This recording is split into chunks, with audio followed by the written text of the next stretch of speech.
Oui, Chloé, tu voulais me voir? Oui, c'est pour... Ah, attends, excuse-moi, deux secondes. Ouais, c'est bon, tu disais? Bah, en fait, vu que ça fait 10 ans que je travaille ici... Et je t'ai dit, non, arrête d'insister. Bah, non, mais j'ai rien demandé encore. Non, mais pas toi, Chloé. Qu'est-ce que tu disais, pardon? Ah, vous étiez au téléphone. Ouais. Non, bah voilà, comme ça fait 10 ans que je travaille ici... 10 ans? 10 ans déjà, mais c'est génial, hein. J'espère que c'est que le début. Ouais, oui, et du coup, pour l'augmentation, je me disais que... Ouais? Ah, c'est bon? Allô? Non, pas toi. Chloé, je suis désolé, je dois avancer sur un contrat. On peut se parler plus tard? En matière de salaire, il y a celui qu'on veut et celui qu'on a. Parfois, les deux correspondent, mais le plus souvent, on ne gagne pas autant qu'on l'aimerait. Et on repense alors à son entretien d'embauche quand on n'avait pas osé négocier un peu plus son salaire. Il faut dire que le contexte est intimidant. On arrive plein d'envie et de détermination, puis le stress nous fait perdre nos moyens. Pareil pour les augmentations. On ne sait jamais quel est le bon moment pour en demander une. Bref, pour la majorité d'entre nous, négocier sa rémunération, c'est une source d'angoisse. Je m'appelle Lorna, j'ai 25 ans et je travaille dans une maison d'édition. Alors, j'ai pas spécialement de problème avec l'argent, j'ai pas de problème à en parler.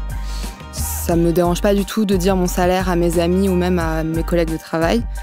Ce qui me dérange, c'est que quand moi je suis transparente sur ce sujet et que j'ai pas de retour en face, notamment avec mes collègues, là je trouve ça un peu plus dérangeant parce qu'il y a comme une mise à nu et la personne en face, elle le fait pas forcément, donc on se sent un peu plus vulnérable que l'autre.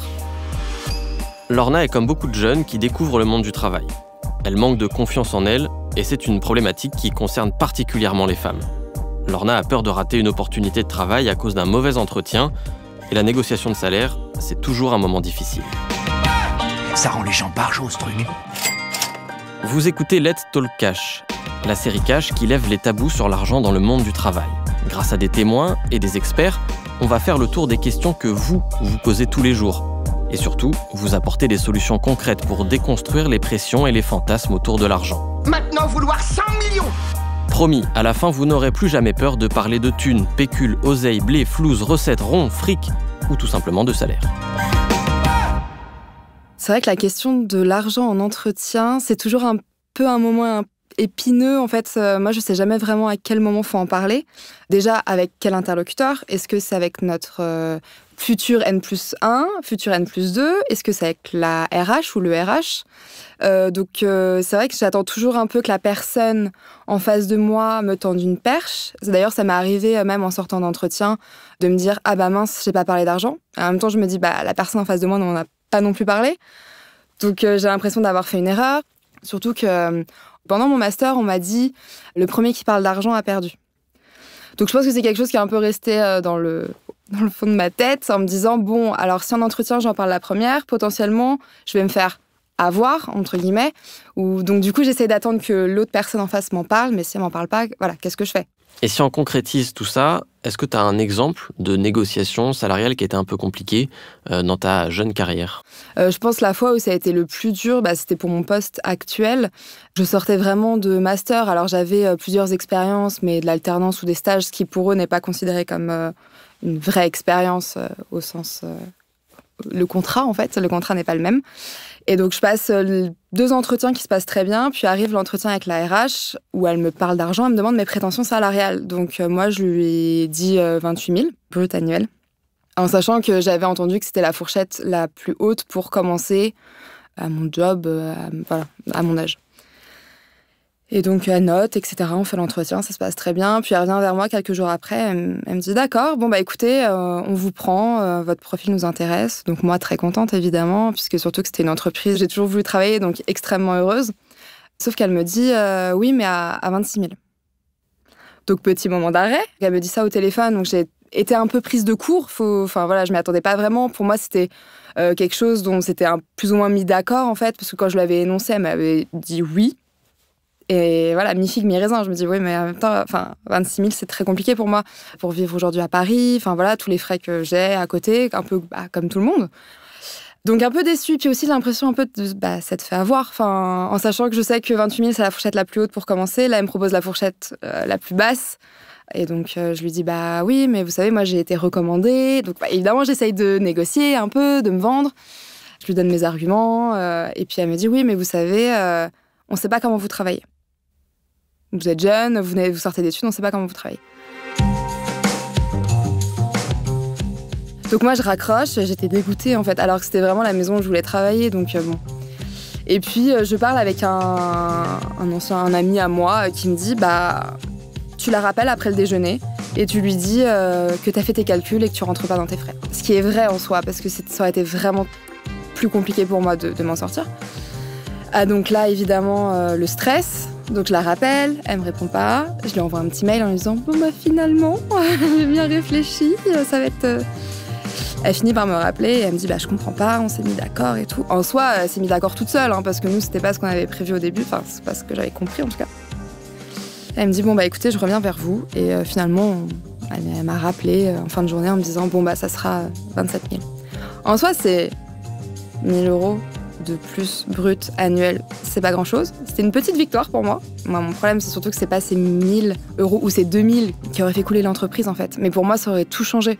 Déjà, je me serais sentie beaucoup plus valorisée sur mon travail. Et du coup, ça m'a tout de suite mis un peu en... J'ai commencé à travailler, mais j'avais toujours ça un peu derrière ma tête. Et c'est vrai que j'avais pas l'impression d'être très valorisée en fait avec cette négociation précédente.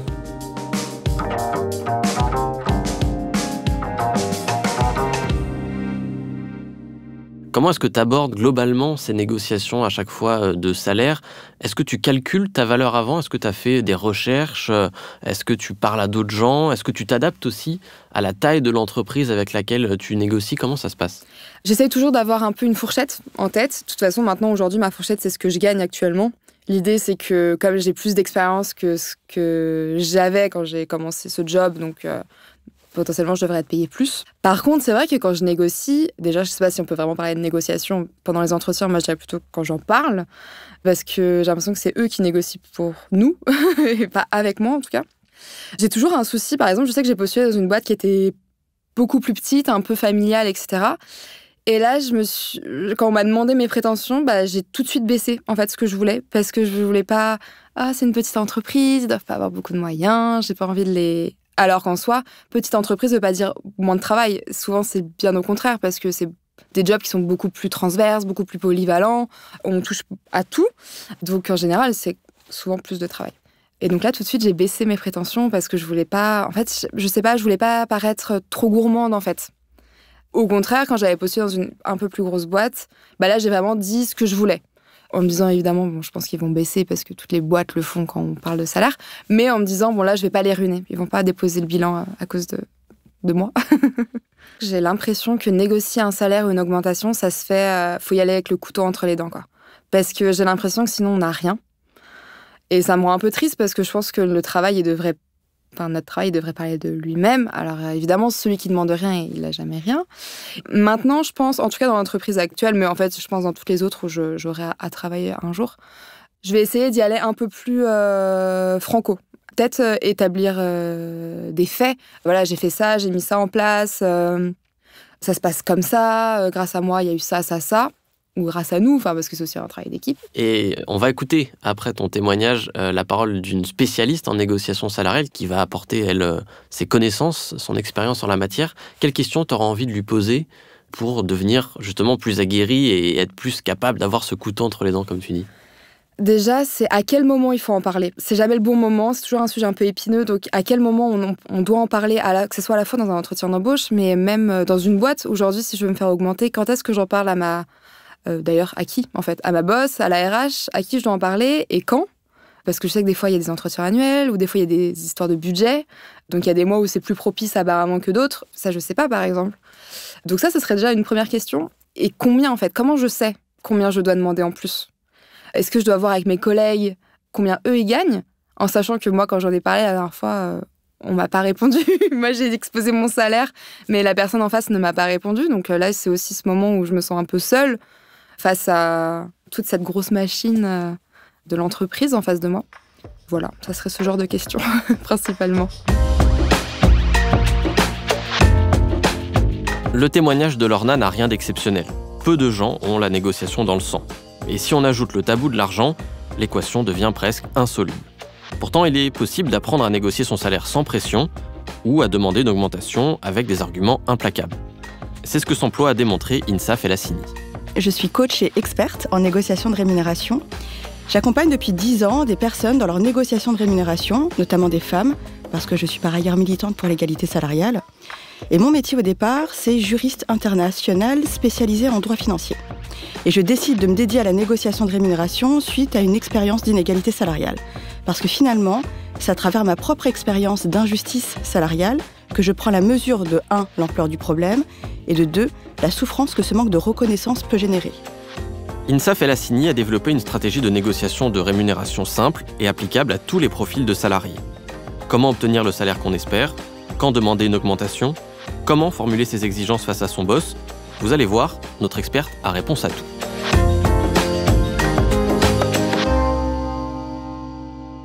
Pour comprendre pourquoi ce sujet de la négociation de la rémunération cristallise autant les tensions, je pense qu'il faut revenir au départ. Le monde du travail, c'est un monde qui a été créé lors des révolutions industrielles par une poignée d'hommes, blancs, capitalistes, dont l'unique objectif à l'époque était le profit. Du coup, pour mener à bien leur dessein, ils ont fait appel à la partie de la population la plus vulnérable économiquement, et on en fait une force de travail. Et quand ils ont fait appel à elle, ils ont profité de cette vulnérabilité pour instaurer un rapport de force à leur avantage. Du coup, le postulat de départ dans le monde de l'entreprise, c'est celui-ci.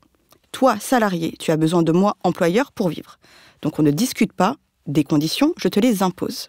Et le problème, c'est qu'en 2022, il y a encore beaucoup trop d'entreprises qui sont restées coincées dans cette logique de rapport de force. C'est pour ça qu'à mon sens, le véritable challenge pour les organisations, c'est d'arriver à transformer ce rapport de force en un rapport de collaboration. Et pour les salariés, c'est aussi d'arriver à le transformer en rappelant par exemple habilement au recruteur qu'il a autant besoin de vous que vous avez besoin de lui. Vous l'avez dit, on ne peut pas occulter ce rapport de force, il a été instauré, il existe. Donc quand on est entre guillemets, du mauvais côté du rapport de force, quand on est le salarié qui vient pour un entretien, c'est quoi la clé pour justement essayer de se soustraire à ce rapport de force? À mon sens, il y a plusieurs clés pour qu'il y ait une bonne négociation côté salarié et que le salarié ou la salariée puisse se soustraire de ce rapport de force et réinstaurer le rapport de collaboration. La première clé, c'est la posture. Vous ne pouvez pas convaincre quelqu'un si vous n'êtes pas vous-même convaincu de mériter cette augmentation ou de mériter le salaire auquel vous prétendez. Et pour cela, il faut arrêter de dire que l'argent, ça ne fait pas tout. Alors oui, c'est vrai, l'argent, ça ne fait pas le bonheur, mais ça aide quand même quand on va faire les courses. Il est donc normal et légitime d'être rémunéré à la juste valeur de votre profil, de votre travail et surtout de votre contribution générale à une entreprise. La deuxième clé, c'est de construire une stratégie pour aligner votre négociation ou votre renégociation à vos priorités de vie et vos priorités de carrière. Nos besoins vont évoluer avec l'âge et avec nos tranches de vie. Pour les nouveaux parents, ce que je leur conseille de négocier, c'est peut-être un 4/5e rémunéré au temps plein. Plutôt qu'aller se battre sur une augmentation du salaire fixe, pourquoi pas obtenir ce 4/5e rémunéré au temps plein ou bien un berceau en crèche. Pour info, c'est 20% de plus sur votre salaire qui ne sera pas imposable et qui en plus est indolore pour l'entreprise. Et la troisième clé, c'est d'apprendre à demander pour obtenir. Et je vais vraiment insister sur cette troisième clé, parce qu'apprendre à communiquer dans un langage que les recruteurs et les RH comprennent, c'est primordial. Et ça veut dire quoi? Ça veut dire qu'il faut être factuel et rationnel. Donc exit les émotions. Pourquoi? Parce qu'en réalité, les émotions, elles sont toujours sujettes à interprétation. Si vous allez voir votre manager et que vous lui demandez une augmentation, parce que tu comprends, j'ai beaucoup travaillé cette année et je mérite une augmentation, le manager pourra vous répondre: oui, mais INSAF, on a tous beaucoup travaillé, donc pourquoi j'accorderais une augmentation à toi et pas aux autres? Alors que si vous désémotionnalisez le sujet, que vous revenez aux bases, c'est-à-dire factuel, rationnel, que vous mesurez votre contribution, que vous la calculez, que vous prouvez factuellement que votre contribution est largement supérieure à votre rémunération, vous êtes tout de suite plus audible et plus légitime à obtenir une augmentation de rémunération. Il y a un point qui est très important dans cette méthode, c'est de calculer sa valeur, on vient de le dire. Comment concrètement je sais combien je vaux? Quelle est la démarche à faire avant d'arriver dans un entretien pour calculer cette valeur? Qu'est-ce que je vaux? Ça veut dire quoi? Ça veut dire qu'il faut arrêter de se baser sur votre dernier salaire en date, pour définir le salaire représentatif de la juste valeur de votre profil et vraiment aller faire cet effort de découvrir quelle est la valeur de votre profil sur le marché de l'emploi. C'est-à-dire quel est le prix de vos compétences, de votre expertise, de votre expérience et de votre savoir-faire. Et donc, moi, je vous propose de le faire à travers une méthode qui s'appelle la méthode du faisceau d'indices. Et donc, la méthode du faisceau d'indices se compose en 3 étapes qui sont très factuelles. La première, googliser l'intitulé de son poste avec son niveau d'expérience sur Google. Et là, par exemple, si on est dans le cadre d'une juriste financier 10 ans d'expérience, on va googliser juriste financier 10 ans d'expérience salaire. Et là, on va avoir tout un tas d'informations qui vont être affichées. Normalement, on a une fourchette de rémunération qui apparaît qui est très large, qui peut aller de 30 à 50 000 euros, par exemple. J'imagine. Une fois qu'on a ce premier élément, on va l'affiner. Et donc, on passe à la deuxième étape qui s'appelle l'affinage, en s'appuyant sur des données factuelles et des données de marché. Les données de marché, c'est quoi ? C'est les rapports annuels qui sont édités par les grands cabinets de recrutement sur les salaires qui sont proposés par le marché de l'emploi. C'est aussi aller regarder la fourchette de rémunération qui est proposée dans les postes qui nous intéressent. Et c'est aussi interroger les membres de son réseau qui ont le même niveau d'expérience et qui exercent sur le même poste que nous, en théorie ou en pratique. Et donc, normalement, après avoir fait toutes ces étapes-là, on arrive à une fourchette de rémunération qui est très réduite par rapport à la toute première. Pour venir l'affiner encore au maximum et la réduire au maximum, la meilleure chose à faire, c'est passer des entretiens sur lesquels il y a 0 enjeu. Vous prenez un job qui ne vous intéresse pas et vous interrogez les recruteurs. L'idée, c'est pas vraiment de faire perdre votre temps ni de faire perdre le temps des recruteurs, c'est d'aller vraiment piocher et chercher l'information à la source, auprès des recruteurs.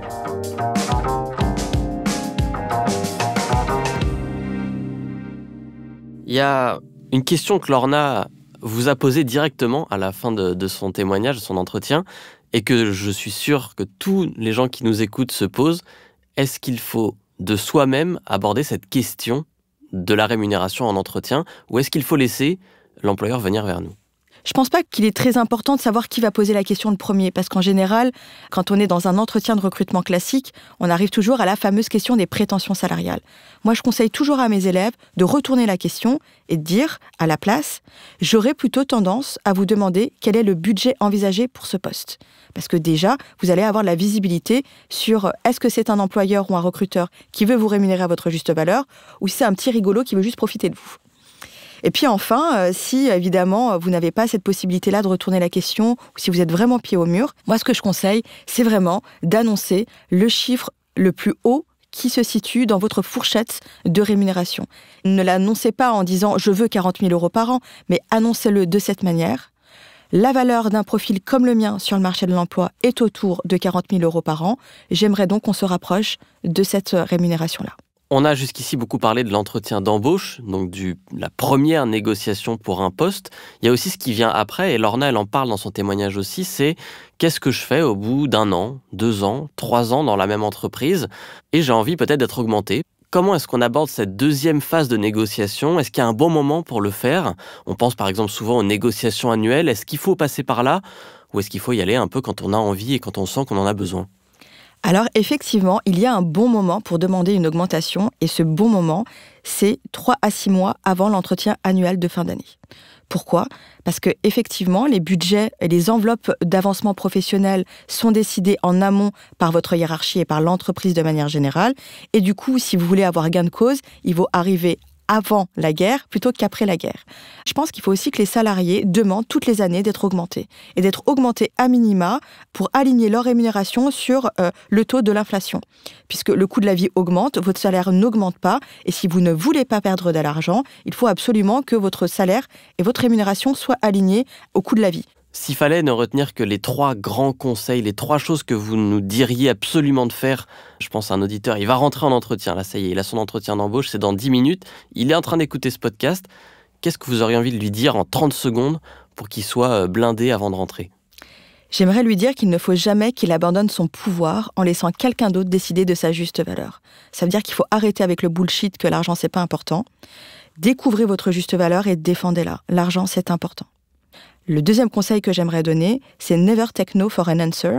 Ça veut dire ne vous arrêtez pas à un non, car avant le non, c'est une discussion. La véritable négociation commence à partir du moment où on vous dit non.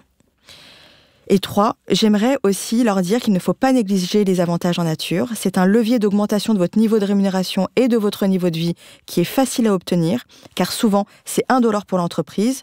Et en plus, ils sont un bon moyen d'augmenter vos revenus sans conséquences fiscales.